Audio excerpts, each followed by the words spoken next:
ഇന്ന് നമ്മൾ തയ്യാറാക്കുന്ന ഒരു വെറൈറ്റി ലഡുവാണ് ഷാഹി പഴം ലഡു. അതിന് വേണ്ടിയിട്ട് 2 പഴം ചെറുതായി അരിഞ്ഞു വെച്ചു. പാൻ ചൂടായപ്പോൾ നെയ്യ് ഒഴിച്ചിട്ട് ഈ പഴം ഇട്ടിട്ട് നന്നായി വഴറ്റിയ ശേഷം കുറച്ച് ശർക്കരപ്പാനി അതിനകത്തേക്ക് ഒഴിച്ചു. കുറച്ച് തേങ്ങ ഇട്ടു.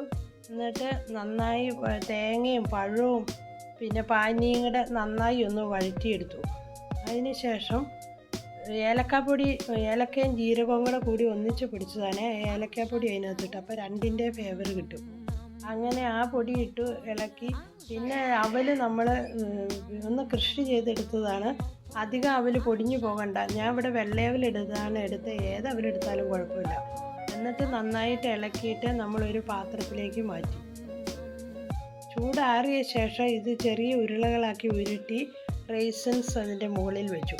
അങ്ങനെ നമ്മുടെ ഷാഹി പഴ ലഡു റെഡിയായി. ഇതൊന്ന് ഉണ്ടാക്കി നോക്കിയിട്ട് അഭിപ്രായം അറിയിക്കുമല്ലോ. See you with another video. Thanks for watching.